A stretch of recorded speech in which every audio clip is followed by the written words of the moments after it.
Welcome back to my channel पिला माने welcome back to my channel आकाश है जो तुम मानको समस्त को स्वागत जनाउछि मु आकाश पुणी थरे तुम मानक पई मु नै आछि बेसिक इंग्लिश ग्रामर रो जो सेंटेंस तुम मानक मु पढैथिली से सेंटेंस रो किछि नुवा टॉपिक ऊपर सेंटेंस रो किछि आगु को हमें जानिबा आजी तो वीडियो स्टार्ट करबा पूर्व पिला माने जो पिला माने मो चैनल को नुआ जल्दी जे सब्सक्राइब करिनियो लाइक करो कमेंट करो शेयर करो और सांग मान सहित निहाती भाव में शेयर करे वीडियो को जेमती से माने मध्य इंग्लिश ग्रामर को भल भाव पढ़ी पारे आउ यार लाभ उठी तो चलतु पिला माने देरी न करी आमे माने आरंभ करदबा आज वीडियो को तो आमे माने पूर्व कौन पढ़िथिले पिला माने पढ़िथिले जे सब्जेक्ट का कुआ जाय प्रेडिकेट का कुआ जाय आ कौन करथिले सेंटेंस का कुआ जाय फ्रेज का कुआ जाय तो ए विषय त माने भल भाव जानिथिले तो जो पिला माने पूर्व वीडियो को देखि ना जल्दी जाए डिस्क्रिप्शन लिंक अछि जल्दी जाए देखि नियो जमा भी देरी करना तो तापर आज हमें स्टार्ट करिबा types of sentence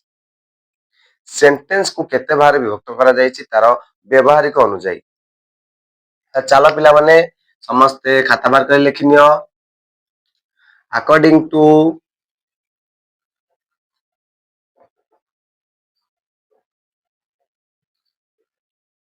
the function of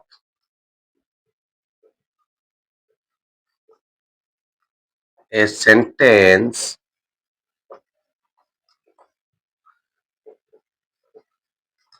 there are four types of sentence four types of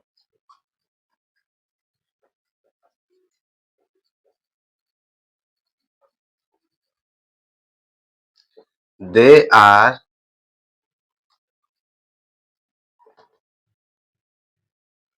माने ऊपर हेडिंग दे दियो टाइप्स ऑफ सेंटेंस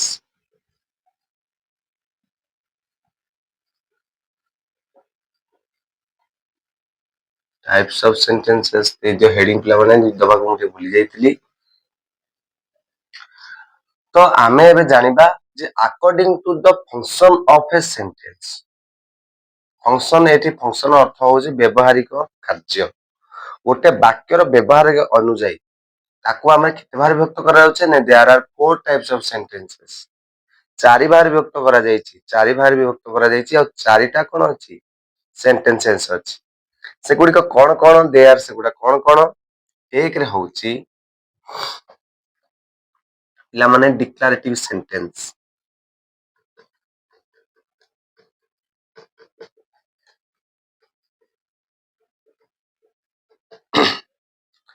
प्रथम है हमर डिक्लेरेटिव सेंटेंस तापर हमें पढ़िबा जी इंटरोगेटिव सेंटेंस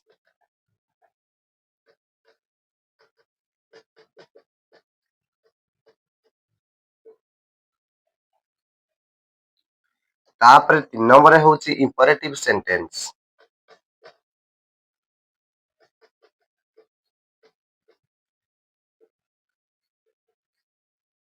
और सभा लास्ट और 4 नंबर रहउची हमरो एक्सक्लेमेटरी सेंटेंस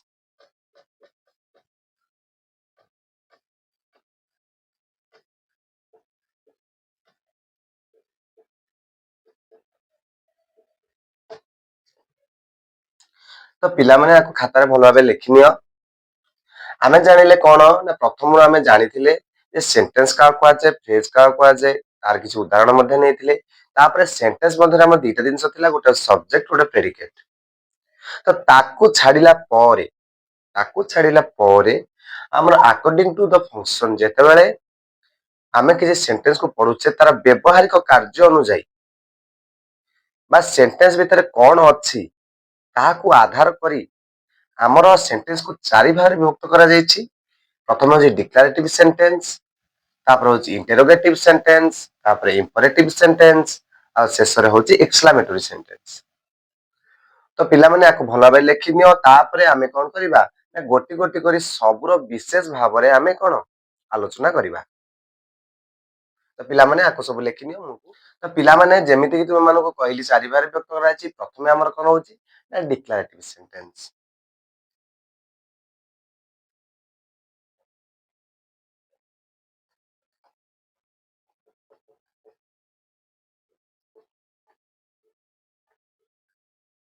ପ୍ରଥମେ ଆମର ହଉଛି ଡିକ୍ଲାରେଟିଭ ସେଣ୍ଟେନ୍ସ। ଆଚ୍ଛା, ଡିକ୍ଲାରେଟିଭ ସେଣ୍ଟେନ୍ସ ଟା କଣ? ପିଲାମାନେ ତମକୁ କିଛି ଶୁଣିଲା ଶୁଣିଲା ମନେ ଲାଗୁନି? ଡିକ୍ଲାରେଟିଭ ସେଣ୍ଟେନ୍ସ ଗୋଟେ ୱାର୍ଡ ଅଛି ଡିକ୍ଲାର। ଡିକ୍ଲାର ଅର୍ଥ କଣ? ଘୋଷଣା କରିବା ବା କିଛି କହିବା କି କିଛି ମତ ପ୍ରକାଶ କରିବା। ତାହାକୁ କଣ କୁହାଯାଏ? ନା ଡିକ୍ଲାରେଟିଭ ସେଣ୍ଟେନ୍ସ ବୋଲି କୁହାଯାଏ। ସେଇଟାକୁ ଆମେ କଣ କରିବା ନା ଇଂଲିଶରେ ଲେଖିବା। ଆମେ ତ ଇଂଲିଶ ଗ୍ରାମାର ପଢୁଛେ ନା, ସେଥିପାଇଁ ଆମେ ଇଂଲିଶରେ ଲେଖିବା। ତ ଲେଖ ପିଲାମାନେ, ଏ ଡିକ୍ଲାରେଟିଭ ସେଣ୍ଟେନ୍ସ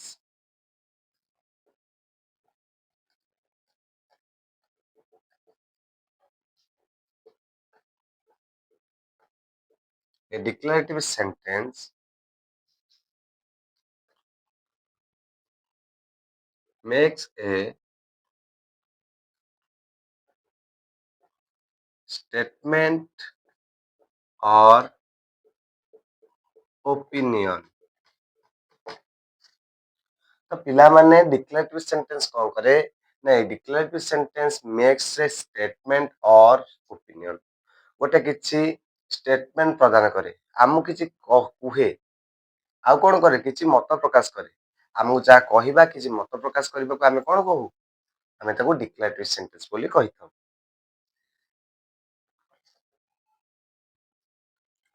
ଆଉ ଗୋଟେ ପଏଣ୍ଟ ପିଲାମାନେ ଲେଖିନିଅ, it also ends with a period. ଆମେ ଯାହାକୁ ଫୁଲ ଷ୍ଟପ୍ ପିଲାମାନେ କହୁଛେ, ଏଇ ଯୋଉ ଫୁଲ ଷ୍ଟପ୍ କହୁଛେ ସେଇଟାକୁ ଆମେ ପିରିୟଡ ବୋଲି କହିଥାଉ। ତ ପିରିୟଡକୁ ଆମେ ତ ପିରିୟଡ ବୋଲି ସବୁବେଳେ କହିପାରିବାନି, ଆମେ ତାକୁ ଫୁଲ ଷ୍ଟପ୍ ବୋଲି କହୁ। ବୁଝିପାରିଲ ପିଲାମାନେ? ତ ଏବେ ବର୍ତ୍ତମାନ କଣ କରିବା ନା ତାର କିଛି ଉଦାହରଣ ଆମେ ନବା। ଏକ୍ସାମ୍ପଲ ପିଲାମାନେ ଲେଖ, ଆମେ ଜାଣିଲେ ଯେ ଆମକୁ ଡିକ୍ଲାରେଟିଭ ସେଣ୍ଟେନ୍ସ କଣ କରୁଛି? ଷ୍ଟେଟମେଣ୍ଟ ପ୍ରଦାନ କରୁଛି ବା ଆମକୁ କିଛି କହୁଛି। ଓପିନିଅନ ପ୍ରଦାନ କରୁଛି। କଣ ଓପିନିଅନ କହୁଛି? ନା ମତ ପ୍ରଦାନ କରୁଛି। କଣ? ନା ସେ ବି ଆମକୁ କିଛି କହୁଛି। ତ କିଛି କହୁଛି ଆମକୁ ଯଦି, ସେଇଟା ଆମେ କଣ କହୁଛେ? ଡିକ୍ଲାରେଟିଭ ସେଣ୍ଟେନ୍ସ ବୋଲି କହୁଛେ। ନା ମୁଁ କହିବି Ram is playing football, Ram football ଖେଳୁଛି। ତାହେଲେ ମୁଁ କିଛି କହୁଛି କାହାକୁ? ରାମ ଖେଳୁଛି ବୋଲି ମତ ପ୍ରକାଶ କଲି ନା ନାଇଁ? ତ ଲେଖ ପିଲାମାନେ example, Ram is playing football, Ram is playing football.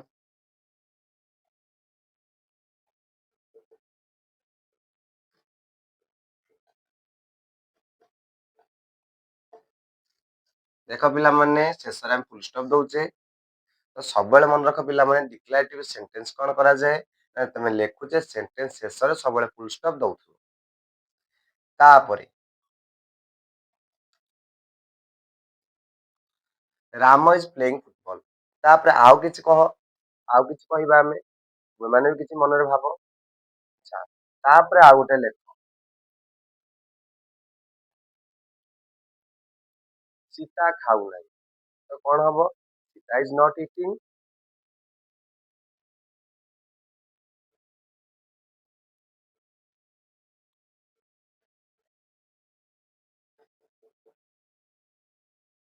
Sita is not eating, ଆମେ କାହାକୁ କହୁଛେ ଯେ ସୀତା ଖାଉନାହିଁ ବୋଲି। ତ ସେଥିପାଇଁ କଣ ହେଲା? ଏଇଟା ଗୋଟେ କଣ ହେଲା? ଡିକ୍ଲାରେଟିଭ ସେଣ୍ଟେନ୍ସ କୁହାଗଲା। ତ ଏ ଦୁଇଟି ଉଦାହରଣ ସହିତ ତୁମେ ମାନେ ମନରେ କିଛି ଭାବ, ନିଜେ କିଛି ଲେଖିବାକୁ ଚେଷ୍ଟା କର। ଯଦି କୌଣସି ଡାଉଟ୍ ଅଛି ତାହେଲେ ମତେ କମେଣ୍ଟ ସେକ୍ସନରେ ଜଣାଅ, ମୁଁ ତୁମକୁ ନିହାତି ଭାବରେ ସାହାଯ୍ୟ କରିବି। ତ ପିଲାମାନେ ୟାକୁ ଲେଖିନିଅ। ତ ପରେ ଆମେ ବୁଝିବା ଡିକ୍ଲାରେଟିଭ ସେଣ୍ଟେନ୍ସକୁ ଦୁଇ ଭାଗରେ ବିଭକ୍ତ କରାଯାଇଛି କିପରି, ଆଉ ସେଗୁଡିକ କଣ କଣ। ତ ପିଲାମାନେ ଆମେ ମାନେ ଜାଣିଲେ ଯେ ଡିକ୍ଲାରେଟିଭ ସେଣ୍ଟେନ୍ସ କଣ। ଆଉ ଡିକ୍ଲାରେଟିଭ ସେଣ୍ଟେନ୍ସକୁ ଆମେ ପଢିବା ଆମେ କଣ, ଡିକ୍ଲାରେଟିଭ ସେଣ୍ଟେନ୍ସକୁ ଦୁଇ ଭାଗରେ କେମିତି ବିଭକ୍ତ କରାଯାଇଛି, ବା ଡିକ୍ଲାରେଟିଭ ସେଣ୍ଟେନ୍ସକୁ ଆମେ ଯେମିତି ଉଦାହରଣ ନେଇଥିଲେ ସେମିତି ଆଉ କେମିତି କଣ ଉଦାହରଣ ନେଇପାରିବା, ତ ସେ ବିଷୟରେ ଆମେ ଆଜି ଜାଣିବା। ତ ସମସ୍ତ ପିଲାମାନେ ଲେଖ, ଏ ଡିକ୍ଲାରେଟିଭ ସେଣ୍ଟେନ୍ସ ଗୋଟେ ପଏଣ୍ଟ ଦିଅ ବା ନୋଟ କରି ବି ଲେଖିପାରିବ। ତୁମେ ମାନେ ନୋଟ କରି ଲେଖିଦିଅ ପିଲାମାନେ, ଏ ଡିକ୍ଲାରେଟିଭ ସେଣ୍ଟେନ୍ସ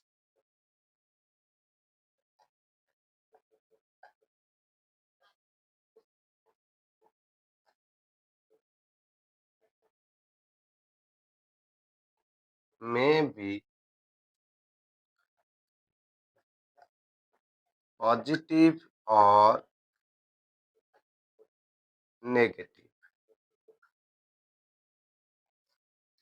ତ ପିଲାମାନେ ମନେ ରଖ, ଗୋଟେ ଡିକ୍ଲାରେଟିଭ ସେଣ୍ଟେନ୍ସ ସବୁବେଳେ କଣ ହେଇଥିବ ନା ପଜିଟିଭ ହେଇଥିବ କିମ୍ବା ନେଗେଟିଭ ହେଇଥିବ। ପଜିଟିଭ ଅର୍ଥ କଣ? ପଜିଟିଭ ଅର୍ଥ ହଉଛି ଆମେ କିଛି ସତ୍ୟ ଘଟଣା କହୁଛେ ବା କିଛି ହଉଛି ବୋଲି କାର୍ଯ୍ୟ ଆମେ କହୁଛେ, କିଛି କାର୍ଯ୍ୟ ହଉଥିବାର ଆମେ କହୁଛେ, ମତ ପ୍ରକାଶ କରୁଛେ, ତାକୁ କଣ କୁହାଯାଉଛି ନା ପଜିଟିଭ କୁହାଯାଉଛି। ଯଦି କିଛି ହଉନାହିଁ ତେବେ ତାକୁ ଆମେ ନେଗେଟିଭ କହିବା, ତାର ଠିକ ବିପରୀତଟା।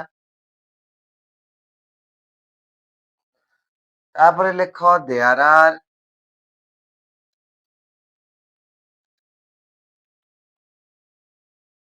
Two types of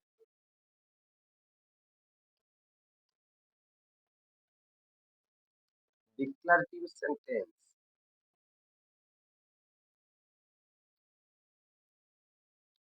They are, ଆଚ୍ଛା ପିଲାମାନେ ତମକୁ ତ ଯାହା କହିଲି ଯେ ପଜିଟିଭ ଆଉ ନେଗେଟିଭ, ଆମେ ତଳେ ବର୍ତ୍ତମାନ ସେଇଆ ଲେଖିବା। There are two types of declarative sentence. They are କଣ? ପ୍ରଥମେ ହଉଛି ଗୋଟେ ହଉଛି ଆଫର୍ମେଟିଭ,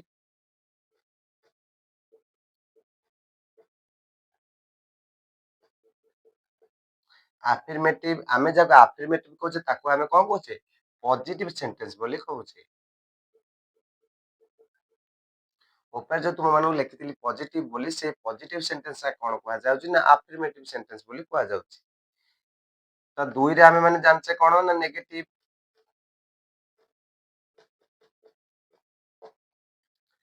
ଯଦି କୌଣସି କାର୍ଯ୍ୟ ଘଟୁଛି ଆମେ ତାକୁ କହୁଛେ ଯେ ଏଇଟା ହଉଛି କି ଏଇଟା ହଉନାହିଁ, ତ ସେଇଟାକୁ ଆମେ ଡିକ୍ଲାରେଟିଭ ସେଣ୍ଟେନ୍ସ କହୁଛେ। ଯଦି କୋଉଟା ହଉଛି ଆମେ ଜାଣିଲେ ଯୋଉଟା, ସେଇଟା ହଉଛି କଣ ଆଫର୍ମେଟିଭ। ଯଦି କିଛି ହଉନାହିଁ ଆମେ ଭାବିଲେ ବା କହିଲେ, ସେଇଟା ହଉଛି କଣ ନେଗେଟିଭ।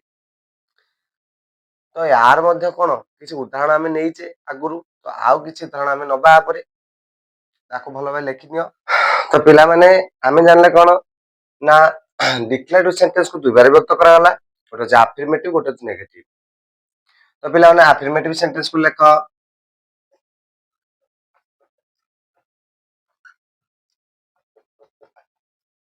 ଆଫର୍ମେଟିଭ କୁ ଆମେ ଯେମିତି ଜାଣିଛେ କଣ, ଆଫର୍ମେଟିଭ କୁ ପଜିଟିଭ ବୋଲି ଜାଣିଛେ। ପଜିଟିଭ ଜାଣିଛେ, ତାର ସଂଜ୍ଞା ଲେଖିଦିଅ ପିଲାମାନେ।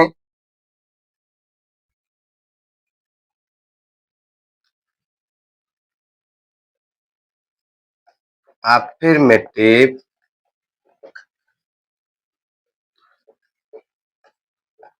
sentence is a sentence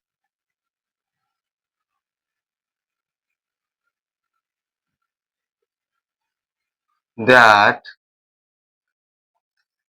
used to indicate the true facts or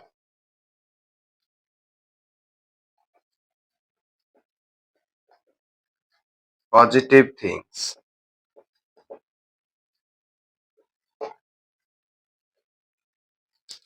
The affirmative sentence is a sentence. Affirmative sentence को a sentence କୁହାଯାଏ that used to indicate the true facts or positive things.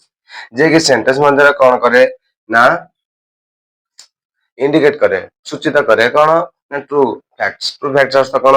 True facts ଅର୍ଥ ହଉଛି କିଛି ସତ୍ୟ ଘଟଣା। ସତ୍ୟ ଘଟଣାକୁ କିଛି ଆଧାର କରି ବା ସତ୍ୟ ଘଟଣା ଉପରେ ଆଧାରିତ କିଛି ସେଣ୍ଟେନ୍ସ କୁ ଆମେ କଣ କହିବା ନା ଆଫର୍ମେଟିଭ ସେଣ୍ଟେନ୍ସ କହିବା। ତାର ଉଦାହରଣ ପିଲାମାନେ ନିଅ।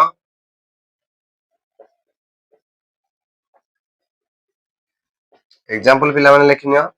ଏକ୍ସାମ୍ପଲ ହେଉଛି କିଛି ସତ୍ୟ ଘଟଣା କିମ୍ବା କିଛି ପଜିଟିଭ ଥିଙ୍ଗ। ପଜିଟିଭ ଥିଙ୍ଗସ କଣ ସବୁ ରହୁଛି ଦେଖ ତମେ ପିଲାମାନେ ସେଣ୍ଟେନ୍ସ ମଧ୍ୟରେ କେମିତି ପଜିଟିଭ ଜିନିଷ ନା ଯେମିତି ମୁଁ କହିଥିଲି ରାମ ଇଜ ପ୍ଲେଇଂ ଫୁଟବଲ, ତ ସେ ଖେଳୁଛି, ତ ସେଇଟା ପଜିଟିଭ ହଉଛି। ତା ଦେହରେ ନଟ୍ ଲାଗିନି, ମୋର ଲାଗିନି, ନାହିଁ ବୋଲି କୌଣସି ଅର୍ଥ ନାହିଁ।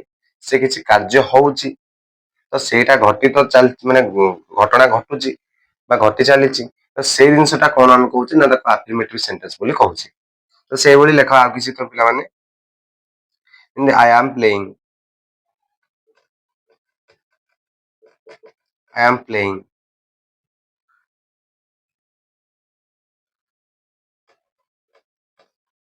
You are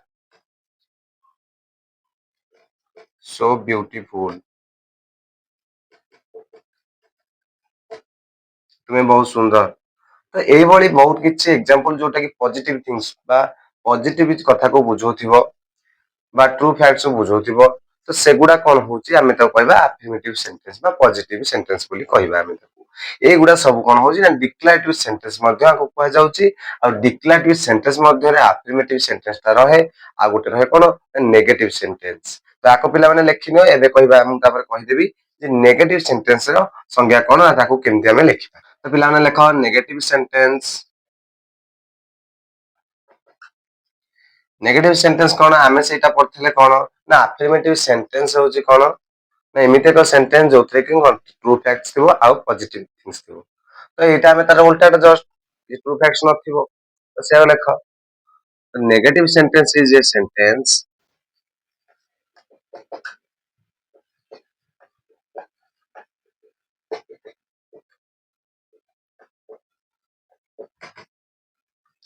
that used to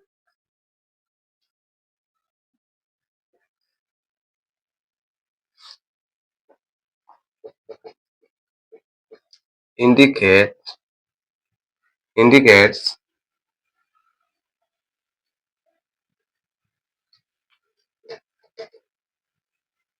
negative things or not true facts।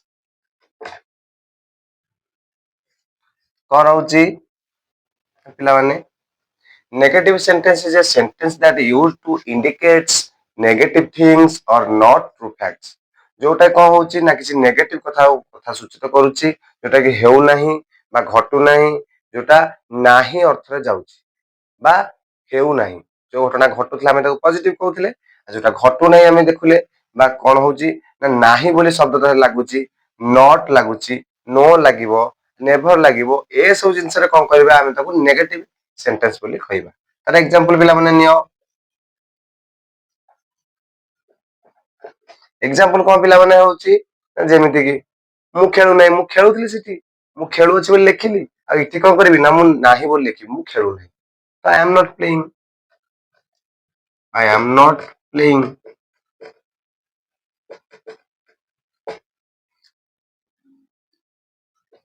You are